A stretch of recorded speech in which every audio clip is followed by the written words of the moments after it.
Hello, everyone. Welcome to Word Funk. I am Leon Thomas. I am joined, as always, by Johnny Maloney and Austin Yorsky. Except for that one time.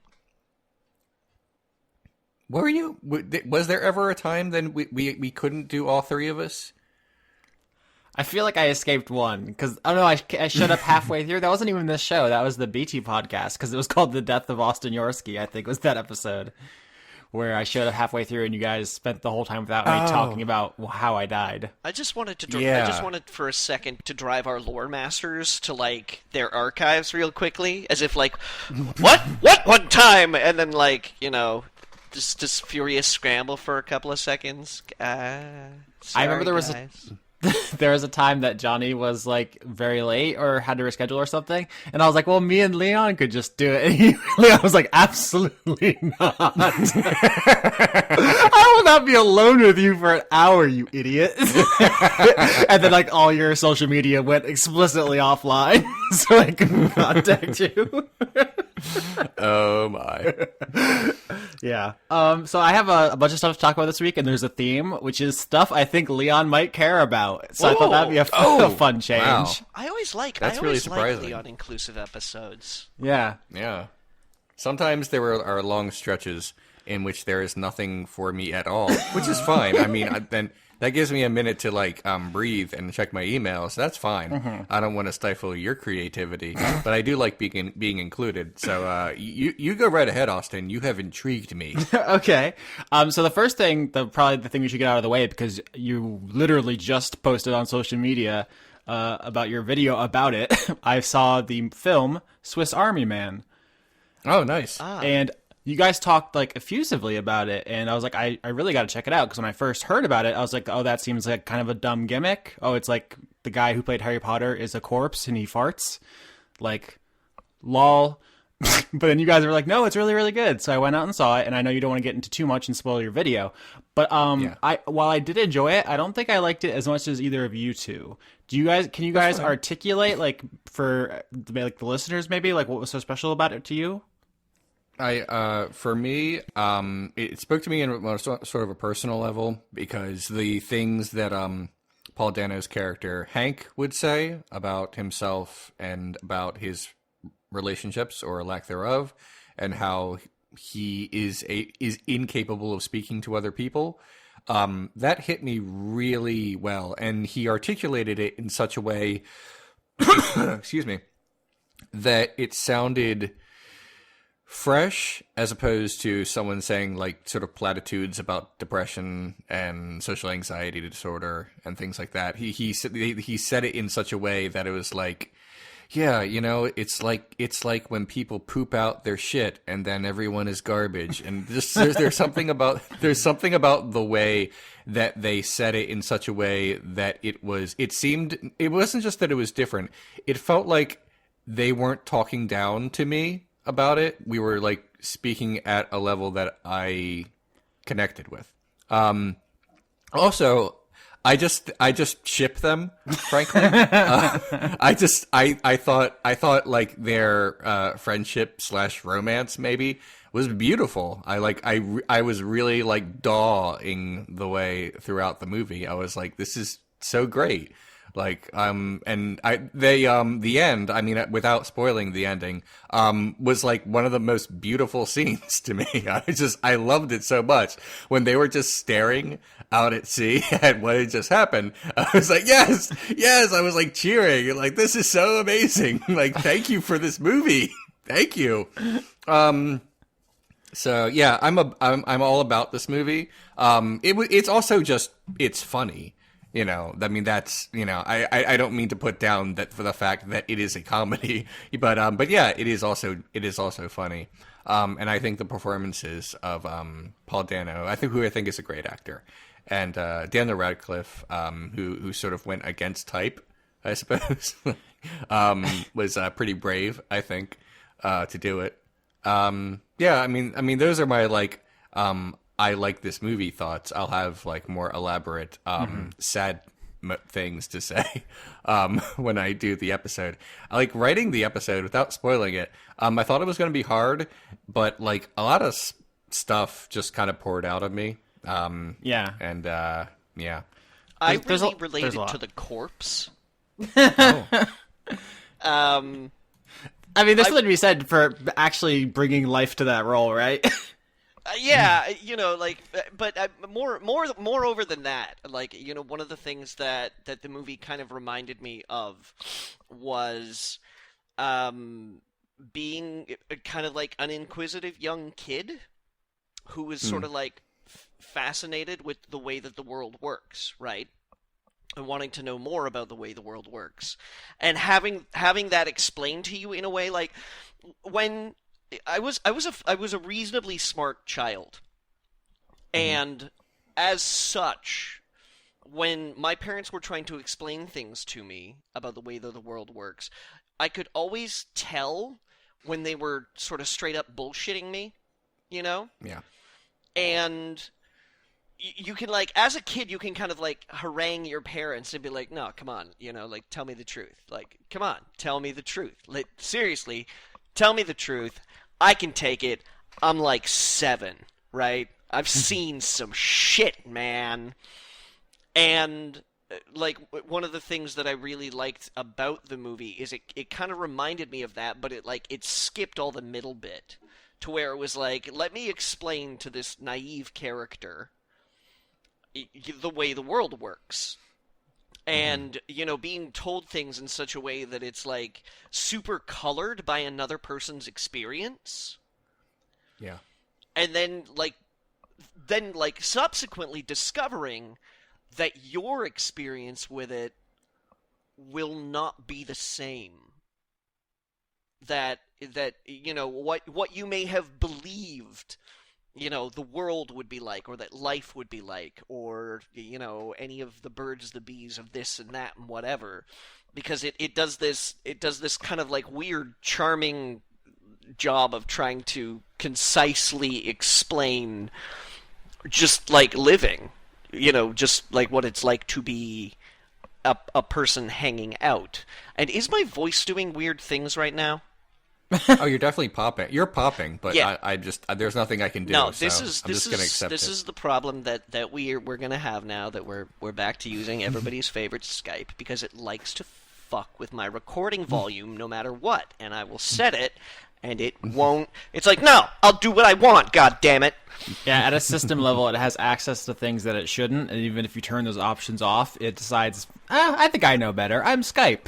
Exactly. It just gets Yeah. in there and gets messy. And also there was a Windows 10 update, which I spent the entire day fixing my computer because it was like, hey, I have some ideas about how everything should be. Yeah. So I don't. I have Windows 7. It never needs to update. Because they stopped updating it. I mean, no. It actually does give me updates, but like nothing seems to change. Yeah. It's well, just like everything. security. Absolutely everything changes in my thing. So That's a I'm shame. sorry if my volume's going to be an absolute fucking disaster here, because it's dipping as low as like 70% and as high as 100. So it's going to be gross. I'm sure anyways, Leon will I'll deal with it. meticulously fix it in post. Oh yeah, absolutely. Little wander to the side aside. So yeah, it does this like weird idea, like this thing where it tries to concisely explain life and everything, right? But then, like, when confronted with it, when actually confronted with life and the possibility of the world after, like, everything gets explained, it's like, wow, that sounds kind of neat. The corpse promptly has what I can only describe as an episode. Yeah. And is just like, I don't want to be a part of this. I want to go. This is bad. I don't like any of this. I'm scared, and I'm gonna leave now. Yeah. Yeah, their relationship is really flexible thematically because it starts off like parent and child almost, like you said, explaining the world, and then it becomes like friendship and like, you know, camaraderie, and then it kind of turns romantic. I think as you kind of hinted towards, Leon, and I think there are several completely separate but not necessarily contradictory readings of the film. It's like, oh, is the lead like a closeted trans woman? I think that's an actual legitimate reading of this film. I think there's one where if he has some sort of mental illness, I think you could read it as just, oh, he's just lonely and depressed, and this is just kind of a metaphor. Like, it can be a bunch of different movies depending on how you want to like interpret it. And for me, it was like, oh, let's do that indie movie about middle-class white people with feelings, but now there's fart jokes. And I think that because that was the interpretation, I was like most strongly in my head. I think I ended up enjoying it less, even though everything you're saying is 100% correct. Okay. I'll go into like some analytical stuff in the video, but like what's really going on. I think he's a magic corpse. That's what I think is happening. I feel like that's the other one. That's the obvious one I didn't even mention, right? Right. No, there are themes, and that's the thing I'll talk about. But in terms of like, when people are like, "What's really going on in the movie? The secret behind the," I think the corpse is magic, and that's totally a Manic Pixie Corpse movie. It is. Yeah, it's 100%. That's the thing I had in my mind. I was like, this is Garden State with a dead body. The thing is, I'm sorry. Here are spoilers. Skip ahead 20 seconds if you don't want to hear the spoilers for the end. He very clearly shows his magic power to a bunch of people who record it on film at the very end. To me, that means that it makes it unambiguous about what's happening, at least at the very end. You can always say it was like a hallucination of the main character or something. There's always like an out. But yeah, I hear what you're saying. Yeah, they're like 6 people watch it and have very different reactions. One's like, I have to record this. The child is like, this is the best thing ever. and the woman like mouths the words, what the fuck? Yeah, Mary Elizabeth Winstead, who is like low key one of my favorite actresses. I don't know if we were talking about this, but she's like amazing, and she makes like a 10-second cameo in this film. Yeah, she's barely in it, but she's good. In a way, she's barely in it, but she is kind of like the goal, I guess. She's the vicarious Manic Pixie Dream Girl. Like, through the dead body, she fulfills that role. Which sounds crazy when I said it out loud. Yeah. But structurally. I feel like if you read like the description of the movie, it's very easy to dismiss it. And I completely get that. But having seen it, it's really heartfelt in a way that I don't think people would expect upon hearing what the movie is, finger quotes, about. Mm-hmm. So, yeah, those are the things I wanted to say before I make the episode. I'll have, like, sad times stuff to throw out into the world when I finish that one. I'm not confident I'll have it up before I leave for Con Bravo, but I will be home before the end of the month, basically. Like, I'll be home on the last day of the month, and I'll be able to have it up Monday night at the latest. I will try to get this episode, by the way. If you're listening to this episode on Thursday, it means I did it, and I got it up before I left for Canada. If I didn't, that means I didn't. And I'm sorry. But, I'm trying my best to get everything done, and that's it. Okay, sorry. There was a small deviation, and I'm done now. It's okay. So, anybody else have something they would jump in here before I go on? Or are we still talking about the movie, or is this like? I think we wrapped up that one. Yeah. All right. Okay. I got something to talk about, but neither one of you were interested. Well, tell us anyway, and we will, and maybe like your enthusiasm will rub off on us. I bought a new VR video game. That's virtual reality video game. Oh, is that what that means? I'm sorry. Yeah. Sorry, I just needed to pause for a sip of my coffee there. Okay. Yeah. What is the game? The game is called Lone Echo, as in Lone Ranger. And it takes place in space, as so many of them do. This is like, I'm beginning to realize now that all the VR geeks are really just dudes who wanted to grow up to be astronauts, but I don't know, were like born in Canada or had bad eyesight or something like that. And it's it is so curious because I mean, Leon, you will recall that when you tried the Tex Murphy VR game back at the convention, you were really disappointed that you couldn't be responsible for your own movement. You were like, I thought the whole point was immersion, and here I am just teleporting around an office.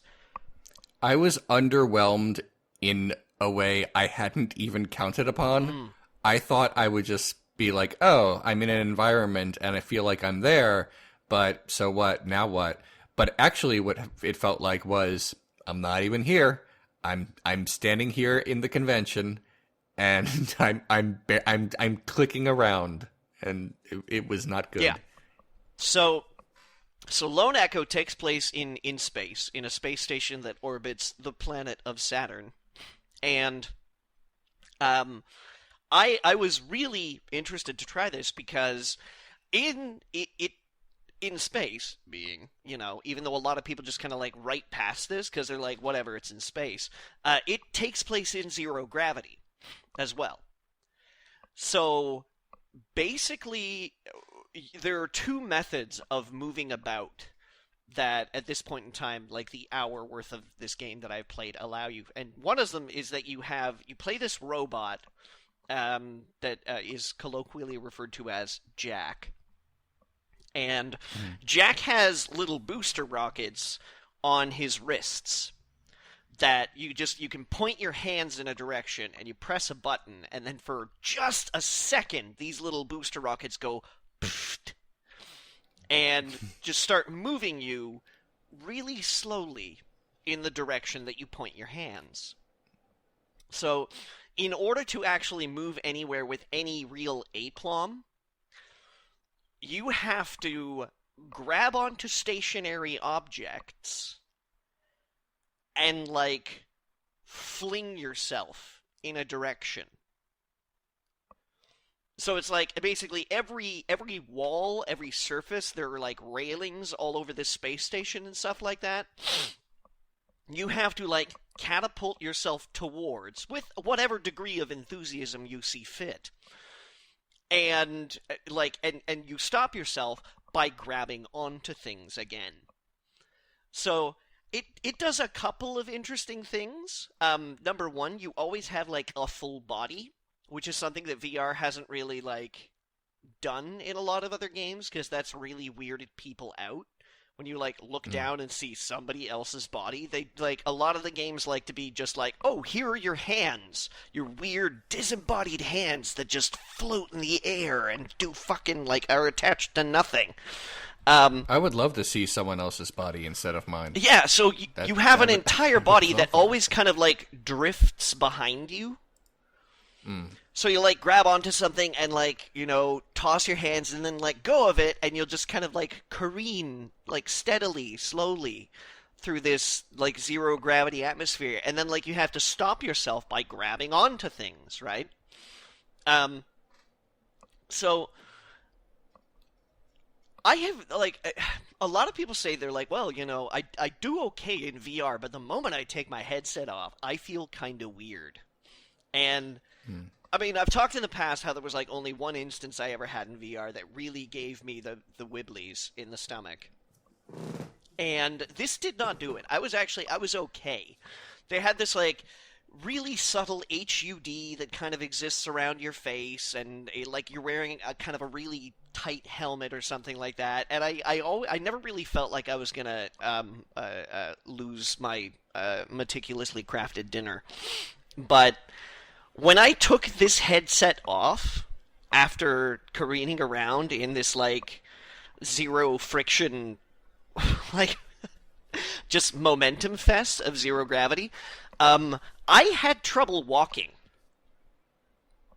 Because at the moment I started moving in a direction, I felt like there was a subconscious reaction in my brain that it was like, I needed to stop myself once I got to where I was going. So, like, for almost, like, 10 minutes after playing this game, where I'm just, like, whipping around this space station, just throwing myself and other things with reckless abandon, I was taking, like, a step, and then like it being a second before I was like, oh yeah, I have to keep going, and then another step, and like another step, and it was really weird. So it's the super fascinating thing about it is that it is like it is a perfect example of why VR can work as a gameplay thing, because there's absolutely no way that you could create a system in which a controller or a keyboard and a mouse or anything like that could off-screen like control where you want to send your hand because you want to grab this railing that's like you just flew past. You know, like it requires such spatial awareness, such a knowledge of your surroundings, that it's just it was so curious. And it's strange how quickly just standing on the ground in my apartment, I was fully wrapped up in this whole like, yeah, okay, I just need to like catapult myself across the hollow table and get to the bridge and open the shutters, so I'll be right back in a second. Yeah, it does all these weird things. Like it has like a dialogue system, but in the dialogue system means that you have to like press a button on your controller and then a little UI pops up.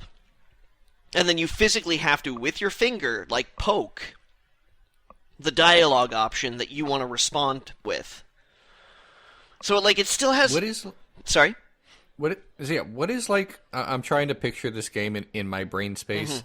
What is like the object of the game? I know VR games are a little different, but in the way that the object of Mario is to rescue the princess, what are you trying to accomplish on this on the well, ship? you basically wake up from your tutorial, which is like a diagnostic sequence, right? And the only other crew member on the ship, Olivia is her name, is having a conversation with you where it's like, so, you know, I'm gonna be leaving. My tour of duty mission is up right here, but here's the thing, Jack, is I don't think they're gonna send someone to replace me. And it looks, you know, like you're kind of mining what looks to be the rings of Saturn, you know, and it's just the two of you, an artificial intelligence, and this human crew member, right? And she's gonna be leaving in a couple of days, and they're gonna leave you alone on the spaceship. When something goes wrong, you know, you like, there's a bunch of errors in the core and the, I don't know, Zaxxon. Not the core. Yeah, and the Zaxxon field breaks down, and our Trimetrison particles are not producing as much as they should be, so you have to get the drone robots back working again and investigate the problems and discover what strange anomaly has just appeared on the surface of Saturn. So it's your space disaster, you know, like that one Star Trek movie where like the Enterprise shuts down and everybody's stuck in like different parts of the ship for whatever reason, you know, like maybe everybody has amnesia, or like an advanced technology crew or race like civilization shuts the Enterprise down because they want to, like, I don't know, poke people with a stick made out of butter, but not like a stick of butter, like a meticulously. I'd hope not. Yeah. So then, yeah, you have to, like, I don't know, monkey climb your way through this like space station, analyzing things, because you got like all these little gadgets built into your robot hands, and you can like scan stuff and read reports and poke dialogue options with your fingers and give people the thumbs up with both hands. And it's neat, and I like it. All right, well, that's cool. Space. I'm happy for your VR game and for space in general. Yeah, I'm a big fan of neat things. Right. What'd you say, Austin? You said it's neat, and I said I'm a big fan of neat things. It is a neat thing. I plan on later turning all, like, the nausea stuff up, because there's, like, you can turn, like, roll on, so you can, like, spin and things like that. Can you yaw? I love to yaw. Yeah, you can yaw and then pitch, you know. Almost as good as yaw. So I'm really looking forward to getting some roll and some yaw. and in there, and then seeing how long I last before I go, wow, I feel horrible. The continuing adventures of Johnny in the virtual space. Mm-hmm. Yep. Painting pictures with my words. How are you, Leon? I'm good. I'm just chilling. I had a very busy week because I'm getting ready to leave the country. Not forever, but for a convention. You never know. Yeah. So, like, I've had like a million things to do, but I have almost all of them done. So that's good. I have new clothes, so I'm gonna show them off. Fancy. Yeah. So I got that going on. Another thing I've been doing, which is not a good idea, is when someone comments on my video, and it's like bad, like in a way that is either comical or scary, rather than just like dismissing this person. Because I feel like I've done that before a lot. Someone will come into my comment section and say something ignorant, and I'll be like, well, this person is worthless garbage, obviously. But now I'm thinking, like, people are complicated and layered, and I should probably maybe if I learn more about these people, I would, we would understand each other better. So I did something, and it was not a good idea. Are you engaging? Part of it is engaging, but the other part is just I didn't realize why I didn't do this before. It's just clicking on their username. Oh, you're lurking. And it brings me to their YouTube page. And you basically a YouTube page will show you one of two things or both. It will show you either the videos they uploaded, or if they don't upload, you will see the videos that they liked, or both, depending on whether or not they're hiding any of those things. So someone comes into the comment section, I think yesterday or the day before, and it was which of your videos was this? The Eyes Wide Shut video, which brings in a lot of really obsessive Kubrick fans. Yeah, and also I'm sure more than just a few Secret Society aficionados. Yeah. I didn't think that was where this was going to go, because what he said, it wasn't initially about anything like Illuminati triangles. He just said, "What? The breasts are censored? This is pathetic." I was like, maybe if I just remind him of something, he'll chill out. So I said, look, this is YouTube. It's not PornTube. There are millions of breasts on the internet. You don't need to see them everywhere. I mean, I'm sorry, but like grow up. Furthermore, so what if there aren't breasts on this video? Furthermore, I feel like I should point out that access to Eyes Wide Shut is not something that's held behind a gilded door. Yeah. There's also that. I think you're underselling the amount of breasts, because roughly, I mean, there's a margin of error, but I think there's 7 billion. Yeah, there's a lot more breasts on the internet. I mean, look, the point is, what I'm trying to say is there's no shortage. There's never going to be a dearth of breast pictures on the internet. Mm-hmm. So, and they're not hard to find either. So it's not a big deal. So I when someone says something like that, that's basically what I feel like maybe I should say. His response was, "You grow up. I don't think that art should be censored." And I'm like, okay, here's the thing. You're not mad about art. This is not about, that's not what I said. That's not what I said, but that's what I thought. Because I was like, okay, now I'm disengaging. But then I did the thing where I clicked on his profile, and it brought up everything he has ever liked. Mm-hmm. And it's basically a lot of alien vampire conspiracy theory videos, right-wing propaganda, 9/11 truther stuff, something about hating Anita Sarkeesian because apparently every reactionary on YouTube needs to hate her at some point. It's literally free money you leave on the table if you don't. I'm pretty sure that at this point in time, about 40% of YouTube's economy is dedicated to reacting to Anita Sarkeesian. Yeah. Yeah, I mean, so I was like, okay, I mean, then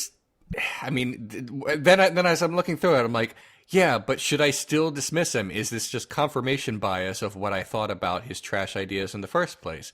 Maybe he came about these ideas poorly and he'll grow as a person. But here's the thing. I hope he does, but he's going to have to do it somewhere else. Have you considered skeleton memes? I feel like he is considered skeleton memes already. Another person, I can't even remember. Oh, it was one of the many, many people who agree with fascism. When I basically, my Starship Troopers comment section is just a never-ending barrage of, like, just an onslaught of people saying, well, I agree with the the fascist government of the future. I've misunderstood what the director was doing. So I agree that, you know, people shouldn't have all these rights. And oh my God. And it really happens, like, really frequently. For some reason, that's a very popular video, and also a very popular video for fascists.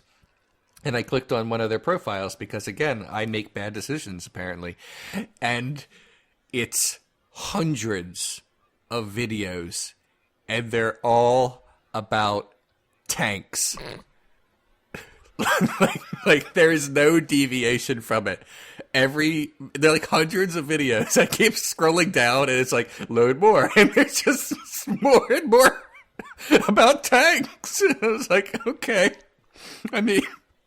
Do you like tanks? All right. Well, Were these all videos that this person liked? No. Uploaded. Oh. Okay, so no, these are. You guys don't know about this really thing, into it. do you? Tanks is a thing, and guns are a thing. They're like, I know, they have fandoms that are like really intensely passionate. There's actually a video game called World of Tanks, which is like incredibly successful because just like tank fetishists exist. Yeah. And they can tell you like all the guns and all the like specs and everything. And like when I first realized this was real, I was like, this kind of seems kooky. And then I remembered like I can name every Camaro by year on site, and I was like, actually, maybe just let's not throw stones at this one. But it does seem to align with certain political views to be very interested in the machines that kill lots of people. But I try not to be judgy. Yeah. And basically what I'm trying to say is that my experiment in engaging and also humanizing people, which sounds like something I should be doing, just didn't work. So I guess I'm going to have to go back to just sort of like showing monsters the door rather than letting them in and having tea with them. That was a bad idea. Oh well. That's it. That's the thing I wanted to talk about. I could talk about more, but I feel like I'm monopolizing a bit of time. So Austin, if you have another topic, because you said you had a few, like I will hear you. Well, I watched Jude Law be a total dick for like 10 hours this past week. When the young Pope was announced, I feel like okay. I thought he just had a webcam on and he was just being a jerk. No, I would definitely watch that. Yeah. But yeah, so we talked about the young Pope a lot because the idea was funny, but I actually finally got around to watching the show, and it's not great. It's like, I mean, I guess there's some good, like, moments of levity, but it's not a show about, like, a cool, young, sexy pope who goes in and tells all the old whippersnap. Like, it's not like he upsets the order of the Catholic Church and is like, now we have cool, fresh, young ideas. We're going to be hip. We're going to ride skateboards around the Vatican. He's just, like, the opposite of that. Yeah. The first, like, 5 minutes of the show are, like, a dream about that's what people think young Pope will be about, where he says a lot of like progressive stuff, and then he wakes up and he's just not that at all. So yeah, that is basically the show. I mean, I liked it, but like it's not an easy watch the way. And I did learn something that they are making a spin-off of the show, but it's not going to be about Jude Law. Yeah, he's not in. Yeah, it's like a kind of like sister season. Is it going to be season. called The Old Pope? I think it's called The New Pope. Yeah, I think. But yeah, I mean, Jude Law is expensive, and the show I don't think did particularly well. Like, first of all, I think you're underselling the beginning, because yeah, it starts with the dream sequence, but it's not just him saying progressive stuff. It's him crawling out of a mountain of dead babies and then going and saying progressive stuff, which is very easy to overlook. This long, lingering, panning shot over just a bunch of dead babies. I forgot about the babies for a second. Yeah, it's easy to do. But the show, it is kind of a bait and switch, because you're like, oh, he's going to show these crusty old fucks what's what. But, like, he's the crustiest old fuck of all, the young pope. And his whole thing is like, I'm super homophobic, and I don't think we should be, tolerant and open and accepting. We need to go back to the old ways. I'm just going to make us as unpopular and uncool as possible. And the show, he does kind of have a character arc where he starts to question that approach. But I think the show threw a lot of people, like reading like reviews and stuff, because it's not what anybody expected, and the thing that it is deeply unlikable and uncomfortable. And not that there's not room for that in art. You can have a show with a shitty main protagonist. Breaking Bad is that, and everyone loves it. I just don't think anybody was in the right headspace for it, because she's just so unrelentingly asshole-ish. Like 10 hours of it. Yeah, but I mean, Austin, do you think it's possible to have a TV show about the Catholic Church in what is ostensibly modern day without it being deeply uncomfortable? Yeah, I think it's possible. You're really just telling a story about authority, right? Well, you have to switch up the iconography, but like you could do a West Wing Vatican style, and you could make people with varying levels of likability. They just didn't. But when like the West Wing and like other like political dramas, like the newsroom and the lunchroom and the kitchen, some other room, or something like that. They're all material declarations on things like policy and what's for lunch and whether or not you should put the toilet paper on going over or flipping under, like it's all material. But when you're talking about a drama that involves like the Catholic Church, the Vatican, which, and let's be honest here, considers itself to be the voice of morality in the world, not like not just because they have a badge, but because it's like ordained by God, right? That's deeply uncomfortable. That authority is that bugs me, man. That makes me feel itchy in places I didn't even know I could like not scratch.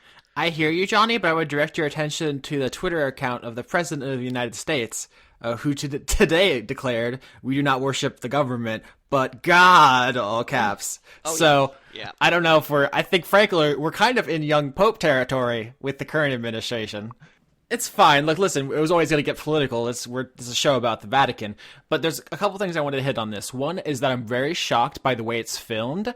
Like, I don't want to throw this word around lightly, but it flirts with like Lynchian at times. Like, sometimes the camera just goes on a journey through dreamscapes with no set, like there's just no grounding or setup, and it's just like, what the fuck was that? And like later in retrospect, you can be like, I guess that was kind of a metaphor for this other thing, but like it disassociates from the events sometimes. It's very dreamlike occasionally for a lot of it, but not all. It's someone said that it was like Twin Peaks in the Vatican, and I was like, there's a bit of that. Yeah, it doesn't sell it hard enough. I almost kind of wish they just leaned in and went full Twin Peaks in the Vatican, because I think that would be at least like unassailably unique. The way it is, it's too hedging. It doesn't go Lynchian enough, but it also isn't just like a straight like political drama. It's like at the weird middle point where I don't think it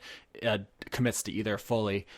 And the other thing I really wanted to talk about was that the entire show, like, it postures like it's about God and power and like conservatism and hypocrisy, but it's really just a story about a guy who's really angry that his parents abandoned him. like that's what it's just like a real mad and powerful orphan is like the actual story of this show. And I'm like, everybody processes their emotions differently, and everyone's grief is unique, and I don't want to like like imply there's a right way to handle this, but like as someone with the same exact backstory as the Pope and the young Pope, like jeez, get the fuck over it, dude. I like haven't thought about that since I was like 12, and like it's ruining him. Like he's like 50 years old and he's having full on mental breakdowns because of stuff that like at 13 I was like, yeah, it's kind of a bummer, but life goes on. Like, what is this fucking deal? Ooh, the young Pope just needs your love, yeah. Literally, that could be the new theme song. The young Pope just wants to be loved. Yeah. They use All Along the Watchtower, but frankly, that's a more succinct theme song for the show. Yeah. Do you have any other thoughts? Because I saw this and I was like, I definitely see how Leon could dig this. There's just a lot going on, and like, I don't think it's great. I don't know if it's even recommendable, but it's unique and it's trying. Oh, I thought it was great, and I would definitely recommend it to anyone, or just like people like us. No, I mean. No, I mean, here's the thing. Like, if I said like I would only recommend this to people who would get it, it would feel kind of elitist. So no, I would say I would recommend it to anyone. If you're a big dummy and you watch the show, maybe you'll like it. If you're like a smarty pants, you might too. How about this? Try it out. You might find. Yeah, I mean, you jam. I could have said that better, but I'm not gonna. It doesn't hide what it is. In the first episode, he has a long monologue about Cherry Coke Zero while he berates an old woman. And like, if you see that, you're like, I kind of want to see where this goes. Then it's probably your show. Can I just say that I loved that scene so much because first of all, like back when I haven't had caffeine in months, but when I did drink caffeine, that was that was the best diet soda that there is, and he's right. So when he's there and he says, I want my Cherry Coke Zero, and one of them says, I can get you a Diet Coke, and he just gives him this look, and he says it's death to settle for things, I think is what he says in response to that. So yeah, something like that. And I mean, I don't feel as strongly, but I was like, I think I'm gonna like this show. Yeah. It's just not at all what anyone thought it was. It's just super weird, I guess, is the summary. But someone else talk for a minute. I'm going to go get some water. I'll be back. Have fun. That's fine. Let me see. Oh, I saw Dunkirk, and I didn't like it. And I'm worried that I'm like in the extreme minority here. But, I guess every once in a while you're going to watch a movie that is like almost universally acclaimed, and you still don't like it. For me personally, I found it difficult to empathize with non-characters. We get like little glimpses into who we're seeing, especially on the boat, on the little boat. But for like 99% of the movie, we don't really know who we're looking at. Now, as I understand it, it's a movie that's rather bereft of dialogue. Is that true? It's not only missing a lot of dialogue, but also even when there is dialogue, we don't really get a sense of who is speaking or what their background is or their motivations or anything that you. It's just taken for granted that we're supposed to empathize with these people because that guy's a soldier, that guy's a pilot, that guy's doing something heroic to rescue some soldiers, and that's the nice Nazi. And if this were like just watching war footage, then that's what it feels like. It feels like I'm watching like war footage. And if that's like really engaging to you, then yeah, I can absolutely see being interested in this. Right. But for me personally, I just watched it as a very, very competently made, almost documentary, with narrative elements spliced in, and I don't know. Like, there's all these characters, and I know nothing about them except that they're the good guys, for the most part. And Tom Hardy's in the movie, and I sure do like him. And we know nothing about him except that he occasionally writes on his plane. I was like, okay. I mean, Thank you for doing the good when thing you say at that the he end. writes on his plane, do you mean that while he's on his plane, he writes No, in a book? While he's flying, he writes chalk on like the dash of his plane to make a note of something, and then at the end he comes around and shoots a Nazi, I guess, and then and that's it. And we're supposed to like, oh, what a hero, and yeah, I mean, sure, I mean, definitely, but that's not like narratively satisfying to me in any way. Right. If I were to read like an article and about like someone like maybe this person is based on a real person, I'll assume that he was, and I read an article about him, I'm like, stand-up guy. But I'm watching a movie, and that's not the same thing. Yeah, I've always said that having like tertiary or secondary media that you have to engage in order to enjoy a movie is just not great. So you want me to read about history so I can enjoy a movie about like the Second World War? Get over it, man. Oh my! I was only being like, I know, mostly snarky there, just so we're clear, you know. I know, and that's the thing. It's hard to discuss the movie in a critical way without upsetting people, because it makes it sound like I'm saying like, oh, big deal, World War II, yeah, you know. But no, it's like literally not what I'm saying. Like, I'm saying that as there was that one guy who, famously, at least I think famously, I'm not sure how famous this is, maybe just in my own circles, who wrote a review on some website about Apollo 13 and criticized it for its super Hollywood ending. As yeah, buddy. I've seen that like excerpt. Although I just got back and all I heard was that Leon hates World War II veterans. Is that what I? Sorry if I missed the context. And that's like literally the problem with discussing a movie like that, because people really do get defensive about saying that you don't like a movie that's like based on true events, and the true events were harrowing and important and things like that. Let me ask you this question. Yeah. Would you rather Dunkirk again or Pearl Harbor again? And I don't think I've ever seen Pearl Harbor. Okay, then I guess question moot point. Yeah.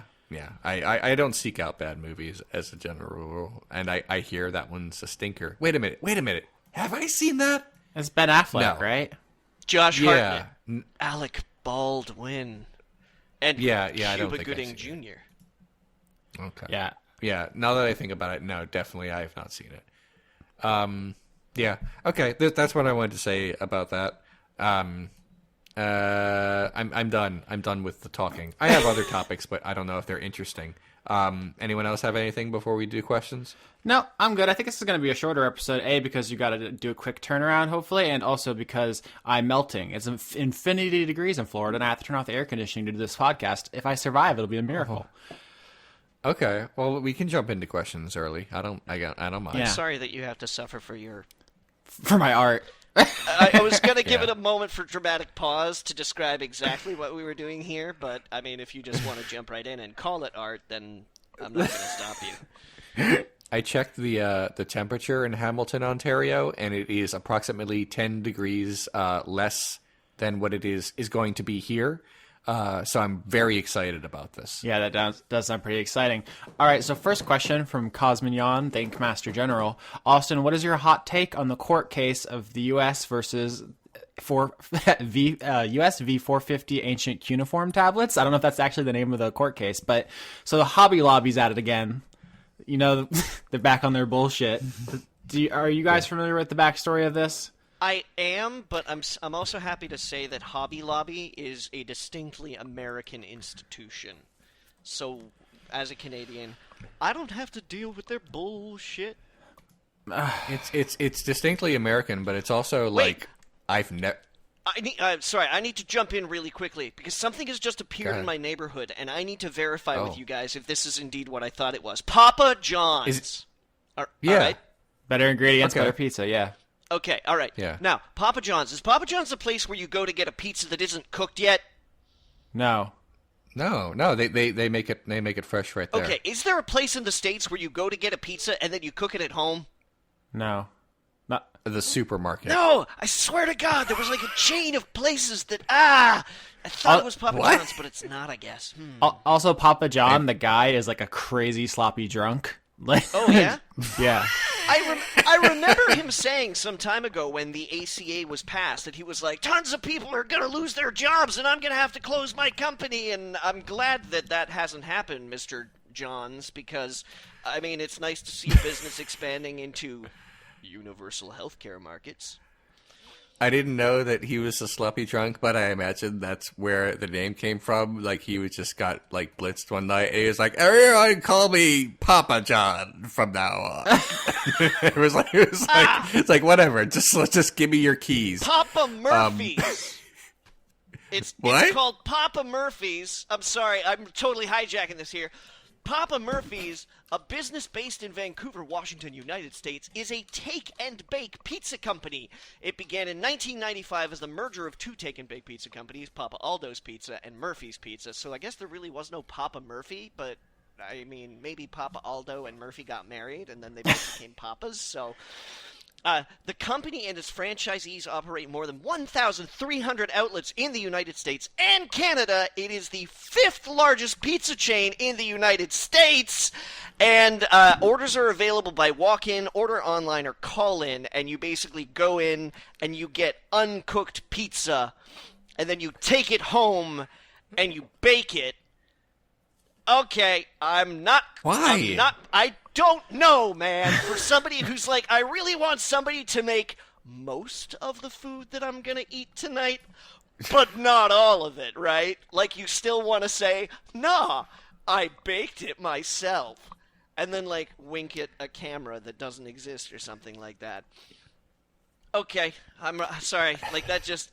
Because some guy, like a Papa John's showed up in my neighborhood, and some guy came into work with, like, a Papa John's pizza box, and I was like, what the fuck? Are you gonna put that in the microwave? He's like, no. I was like, well, how are you gonna eat it? Cold? He's like, they cooked it.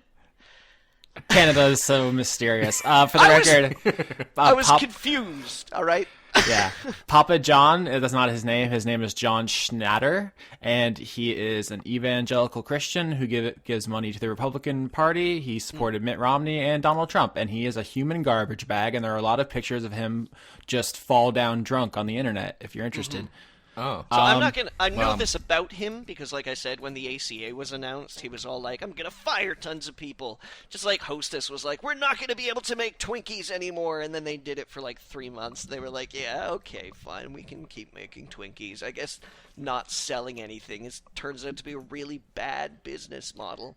I mean, the Twinkie thing was different, but yeah. I'm not gonna order from Papa John's. He can go fuck himself. Yeah. I was just confused because I mean, you understand how I think that somebody half making a pizza for you. No, that's bananas. It is. It's like, it's absolutely fucking, like, crazy as shit, right? But, I mean, I was... My worldview was shaken because I thought some guy had like an unbaked pizza at work, and I was like, "What are you doing? Are you stupid?" And it turns out I didn't know stupid. This is a top 10 tangent. I didn't know that about. Sorry. I didn't know that about. I'm sorry John. for that little that. I don't know. Yeah, it was good. So okay. Hobby Lobby, they're a hobby supply store. They sell like paper and garbage, right? I'm sorry. I've also never encountered one of these stores either, but they're a huge deal. Just not only in terms of making money, but also legally, because they are one of several cases that have established in America. And this is going to sound like a joke if you're not an American, that corporations are people and they can have religious belief and free speech. Citizens United is the other important case for this. You can see, Austin, why I would suddenly be like, "Hey, Papa John's," while we were talking about Hobby Lobby, right? Just okay. He has strong political beliefs, and so does his company. He has strong odor of bourbon on him as well. I mean, wow. Yeah, reportedly. I mean, I don't know. But... Okay, so character assassination. I mean, there's pictures, so I don't know. I don't know if that's libel or slander. Anyway, So this fucking hobby store is very important for the concept known as like corporate personhood. They famously the case was the original one. Why like lawyers know their name is because they didn't want to have to pay for birth control in their medical plans for their employees because it was against their religious beliefs, quote unquote. To I don't know, let sluts or whatever. I don't know what their fucking deal is. They're assholes. They won that. So companies are allowed to have religious beliefs. But now they're back on their bullshit because they got caught smuggling religious artifacts into the country.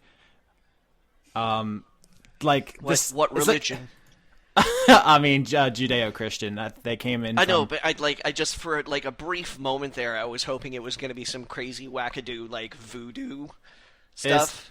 They got it from Iraq. They've got a bunch of cuneiform tablets, and it looks like, from I'm reading on CNN, they're going to pay a $3 million fine for this. But they're a hobby. Like, they sell, like, tassels and, like, streamers and, like, pins and scissors and shit. Why are they smuggling religious artifacts? And now also, like, you know, mass-produced charcoal rubbings of cuneiform tablets. Maybe it's like when the Nazis were like really interested in getting like religious artifacts to justify their world domination as like sort of like ordained by God. Maybe Hobby Lobby is about to make a big play. Yeah, I mean, I didn't expect this, but Indiana Jones 5 is lit. Fucking Hobby Lobby's bringing in the fucking Ark of the Covenant. What are they? This is. I'm trying not to slander them. They're a cult, right? They're clearly a cult. There's no other way to explain this. I'm not going to argue. Oh man, I wish I had more things to say about because they're just clearly, obviously monstrous people. Maybe they're just making like a fabulous underground shelter or spaceship that's got sparkles and tassels everywhere. So that, you know, when the end times finally come, the chosen few can decoupage in peace. Yeah. I'd like to apologize to any voodoo practitioners in the audience. We don't actually have anything against you. I'm sure you're fine. I have nothing. Like I think voodoo is no more ridiculous nor regular than any other religion. You do what you want. That's fine. It's up to you. I'm not gonna, step on your right to do that. But I just think all religions are a little funky. I do like dolls. Hobby Lobby brings in a yearly revenue of $3.7 billion. That's a lot of glitter, people. You understand why I think it would be hilarious, though, if Hobby Lobby was caught, like, smuggling, like, voodoo stuff into... I mean, ostensibly, like... To destroy the one it? place you go to in America to make, like, little Cupid dolls and things like that. And it was, like... If there was some voodoo going on right there, that would go suddenly from being an Indiana Jones movie to being like a lost treasure, Nicolas Cage, like I don't remember the name of the movie. Here's some of the National Treasure. I'm looking into this. National Treasure. Yeah, thank you. Guys, this rabbit hole is deep because not only are they smuggling shit and lying about it, but this money was definitely going to ISIS. I'm reading about this now. Who do you think's sacking these temples and taking these tablets and these artifacts? Like a lot of these are like excerpts from old revisions of like biblical texts, right? Like pre-translation of a translation of a translation in a temple in Iraq somewhere. Well, I mean, if ISIS isn't doing it directly, ostensibly. Yeah, I mean, yeah, you would have heard about it if it was direct. It was like, "Hello, I am John ISIS." It's like, do you have the briefcase? I'm saying it ends up there in the same way that, like... Excuse me, Austin, I believe he prefers to be called Papa John ISIS. Okay. Oh, God! That fucking guy, he's like a billionaire. He's so mad that someone fucking make money selling his shitty garbage pizza. Suck my dick, Papa John. All right, wow. Next question. Yeah, sure. So I guess the answer to that question, Ink Master General, is fuck Papa John. Yeah, and Hobby Lobby. It's just like The interplay of Christianity and greed is bananas because it's the literal exact opposite of the message of the books. Anyway, Paul Mullen asks, here's an important question. I want you guys to really think this over before you answer, okay? Uh-oh. Okay. Paul Mullen asks, why do cats? Why do? Have you ever thought about it? No. I like cats. They're pretty good. They're soft and They're very soft. yeah, they're like definitely soft, except the ones that don't have fur. Then they're just, I don't know what they feel like because I've never touched one, but generally speaking, they're very soft. So All right. that's Mr. probably, yeah. Sorry. Okay. Go ahead, Leon. No, I thought you were done. that was it. All right. My answer, Mr. Mullins, is because for lubs. It's just like we found these mighty apex predators, these just fucking honed machines of death, and then we fucking artificially selected them to make them chubbos. It's amazing. We're just like, you know how you're just God's fucking whirling blade death machine? Actually, sorry, you're a loaf now. You're just the best loaf. Yeah. Oh, I don't know, man. I think corgis are the best loaves. Cats get back at us by like knocking over glasses. You know, it's a long con. right? It is. One day. Okay. Yeah. I'm allergic, deadly allergic to cats all of a sudden. Yeah. It's a whole thing. That sucks. But there was many years there where I enjoyed petting them. Oh. Can't do it anymore. I'm sorry. Yeah, me too. Let's see. Lurberg asks, what is one cause you championed or supported years ago that you look back at now and wonder why? Do you guys have any embarrassing former beliefs? Oh, yeah. Yeah? I feel pretty bad about the modern atheist movement. Shit, I was going to say that. I feel pretty bad about that. I was, like in my 20s and, even like my early 30s and stuff like that. It was really important to me because it was about, religious freedom as opposed to, stepping on other people's freedom to believe in what they want, for people who are atheists to be able to hold public office and not necessarily be judged for our non-religious leanings. Mm-hmm. And it seems like it's been hijacked. I don't want to say even hijacked because there's no telling how long these guys have been here, and there are still a number of people of the modern atheist movement that I still respect. As at least voices in their field and stuff like that. Dawkins, Richard Dawkins is still, I think, a very talented scientist. He's still a very smart man, but he has a lot of learning to do when it comes to, emotional sociology and shit like that. Also, just Islam in general, he probably could use some research time. Yeah, and that's just one person right there that I'm like, wow, I feel like you're an expert in a lot of fields, but that doesn't mean that you should think you're an expert in these other fields as well, and we can disagree, and it's not that I'm saying you're wrong necessarily so much as I think there needs to be a little bit more development of your ideas, but, I mean, YouTube is just, a spectacle of garbage. It's not even a trash fire. It's just that's a lot of garbage.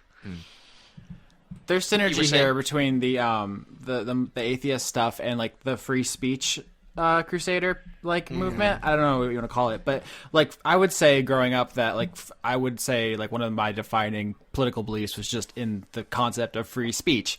But if you say that now, it means something else entirely. In the same way that saying you're atheism is important to me is okay. Well, I gotta go. It's just a signal. It's a red flag. Even though I think in a vacuum, both of those are perfectly fine, things to think and care about. But they've kind of not together as well, right? Both separately have kind of become tainted, and also they go together frequently in a kind of disingenuous, bad faith intellectual circle. You could even like arguably make the same statement about air quotes here, men's rights. Yeah. You know, insofar as that, like, men's rights are a thing that we need to discuss and we need to talk about. The problem is that when you look on the internet about what men's rights are, men's rights equals yelling at women. And it's like, okay, no. Like, you know, you have become a reactionary voice to feminism instead of actually speaking about issues that affect you as men. Like, you aren't having that conversation. And so now being concerned about men's rights and being concerned with men's rights comes with a lot of baggage that ostensibly means that you're not even really concerned about men's rights so much as you are concerned about dang feminists. It seems like that kind of extremism is maybe inevitable. Like when you get enough people together talking about a thing, like it seems like the loudest and most unhinged voices kind of rise to the top, because I'm sure they're like I dunked on Papa John and Hobby Lobby, but there are literally hundreds of millions of like perfectly nice Christians, right? But like that's not what you think of when you think of like powerful Christians in America. You think of like the terrible ghouls that are controlling a lot of things. And we talk about these things in generalities, of course, but it seems like if you dig into any like cause, eventually you start getting to garbage people. Yeah. I don't know if that's like scientifically inevitable, but it feels like it. Leon, atheism, free speech. Yeah. I mean, I literally that. I'm sorry. We all went through the skeleton meme phase. No, I wouldn't go as far as that, but it got to the point where I started thinking about, all right, is this the hill I want to die on? And surrounded by these chuckle fucks. Yeah, and that's the thing about like when people say, when I look at someone's like Twitter profile and in all caps it says free speech advocate. I'm like, okay, but like some level of free speech is something we generally believe in. So if you're like super into this, what almost always that means these days is that you're very interested in protecting a certain kind of person's speech about a certain kind of thing that's awful, and or you just want to leave weird comments about boobs and eyes wide shut videos. there could be that as well. Going to the atheist thing, like I'm a secular person, but I write quite a bit about religion on my show because it just comes up, and I try to do so respectfully, and not just like in a like giving lip service to something, because it actually is like personally fascinating. All of this is to me, and actually like reading a lot about the Bible lately. It's genuinely interesting to me, and I don't mean that in like a ironic way. I mean it really is like really fascinating to me. But you know, I do talk about like movies that are let's say, like critical of religion, or just from the perspective of a non-believer in some movies. And recently I posted one on a few movies by Ingmar Bergman, and, you know, one person says, yeah, you're right, Leon, death to God! And that was an actual comment in my comment section. And I said, I am not affiliated with you, in response to him. Which is how do you watch those videos and get that fucking thing though? It's like not even. Okay. But that's the thing. Like, sometimes people miss nuance, and I feel, and I think that's what happened there. And it happens. I get like coming out of Fight Club and being like, oh, I like Tyler Durden, but that's like coming out of Fight Club and just being like, fuck the soap industry. It's just. You just like you missed by a lot, dude. Oh my. Okay. That's that's kind of it. Yeah. Yeah. All right. I'll save us from this conversation. Thanks. The Yuzuki asks, what historical periods and settings would you like to see adapted in media more often? I'm really into 19th century aesthetic. So I just want that for the visuals. But like Victorian? Is that what we're talking about? Or yeah, I mean, yes. I mean, specifically, Leon, maybe England. Are you a closet steampunk? I just like. We got him. We got him now. He's cornered. I just really like the clothes, honestly. I love the clothes. I love the fashion of that, and I love the sort of look of it. If I could remodel my home to look like a 19th century home, I definitely would, but I don't have the money for that, so I won't. But yeah, like, I was watching Bram Stoker's Dracula the other day, and in addition to it being visually gorgeous because of all the work that went into it, just the clothes are nice. Like, Yeah, that movie has some looks. The hair. Yeah, you know, I'm just really into it for one reason or another. So I guess that I just want every movie to look like that. It's a very, very pretty movie. I feel like I would like to spend more time traveling back to last year. I want a period piece about Obama. It wasn't perfect, you know. Like it wasn't a utopian time or anything like that. We still had a lot of problems as a society, but I sort of feel like we were better off then. Yeah. You know? It was like, a level of shitty that we were numb to. It was not so long ago that I feel like I can't relate to it. But then at the same time, I just feel like in so many ways it was a future, you know, it was a time in which the future held hope. So Dark. that's because I've been sitting here thinking to myself, nope, nope, Mm-hmm. nope, Yeah. nope. 2016 compared to 2017 is like watching the first two Transformers movies, where the first one happens and you're like, oh, that was bad, but then the second one happens and it's like, this is so much worse. I can't even believe I thought the first one was bad. It was almost quaint. We were so innocent. Yeah, I mean, you know, like I can't. Definitely not any period of time in which I've been alive. I mean, Been there, done that. not even just been there, done that, but like most of the time at which I've been alive has been like kind of trash. You know, for a lot of different reasons. And then I was like, oh, what about the times before me? Okay, well, most of the whole century before me was riddled with some really awful wars that a lot of people now, when they show them fictionally, are like, man, look at how great this war was. You know, like, I mean, that's the question, though, because this isn't like the time travel one in which going back is just a losing deal no matter what. You can, since it is adapted into a media, you can fancy it up. I mean, I get that, you know, but then I'm going back to like, okay, well, what about before that? All right, how do we feel about the 19th century? Cholera. Yeah, you know, like Industrial Revolution, exploitation of the working classes. Great clothes. Leon's prancing around in his costume drama, fucking suits and shit, and Johnny's in the workhouses. Yeah, you know, I'm like, I don't think I need to see more of that. That was pretty miserable. And then it's like, you know, like 18th century, and then I'm like, oh man, that's just what we need. We need like more blue America. Remember that? Yeah. Or people fleeing England for Christian beliefs. And, you know, modern people watching that and being like, yeah, Christians really are a persecuted bunch. Let's all applaud ourselves and pat ourselves on the back. This episode has a theme.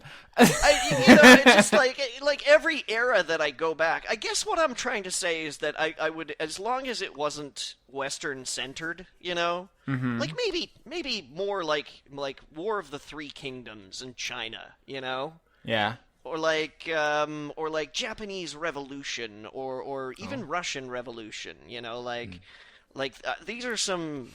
I guess these are some things that we haven't really had too much demonstration of in popular media, at least in the West. You know.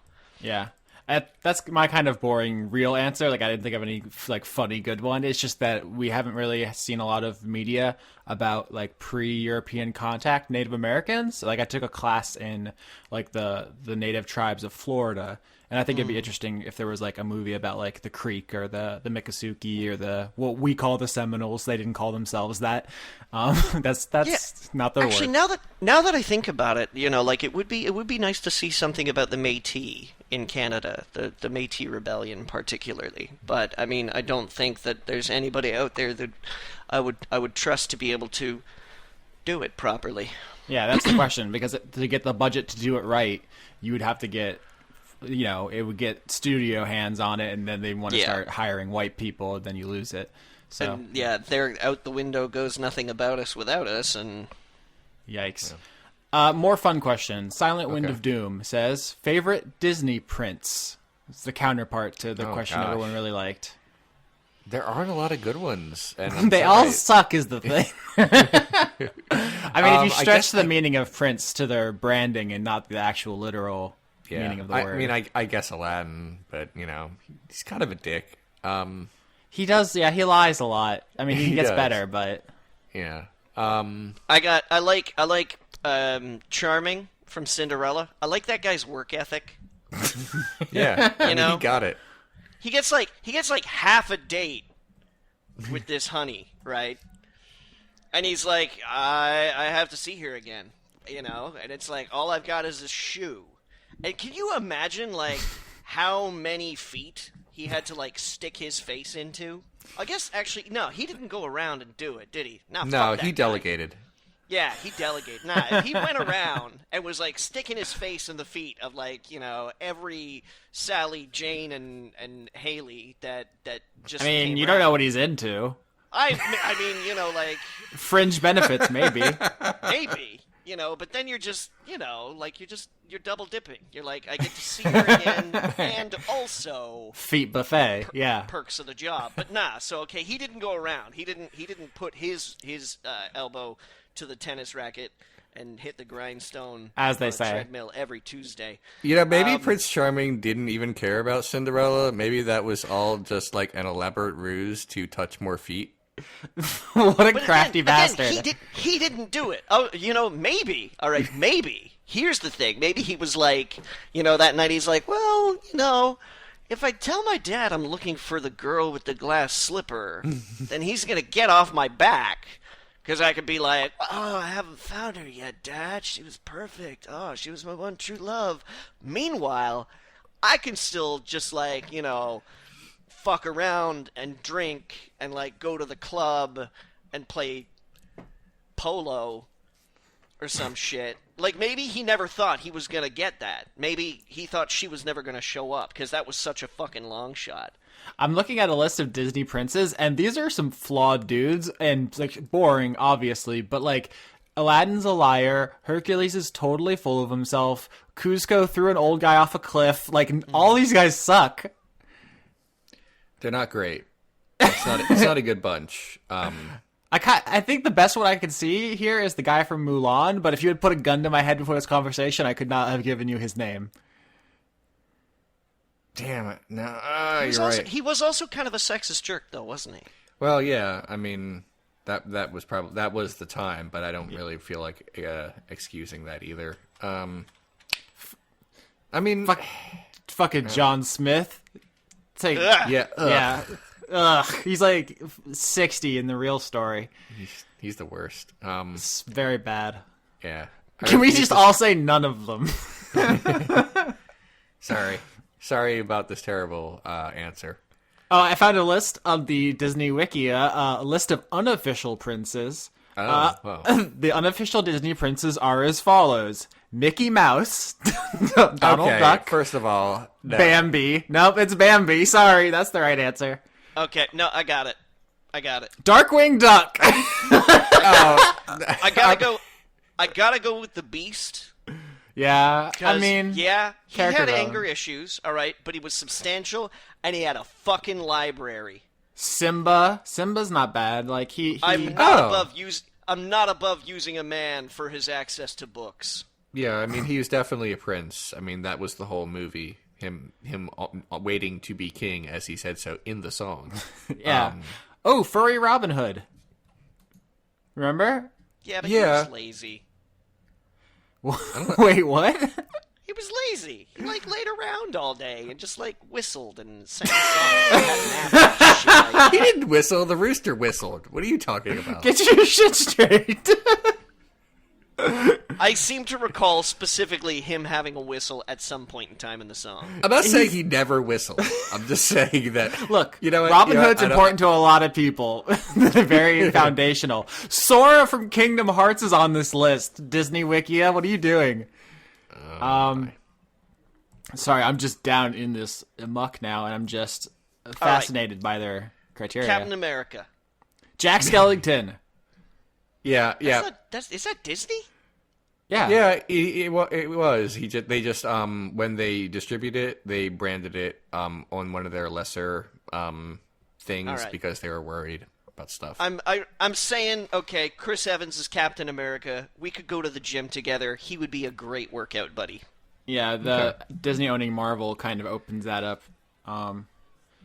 Yeah. I mean, first of all, Kingdom Hearts can be Disney Prince, then fucking Captain America can. I was going to say there's a Nightmare Before Christmas world in Kingdom Hearts, so they're all in the same. Okay. Okay. Cyretha asks, Leon, what did you think of Battlegrounds? Parentheses, the wrestling PPV this past Sunday. What a gigantic turd. Oh, it was so bad. I like the opening match, the New Day versus the Usos. That was very good. Everything else was Nakamura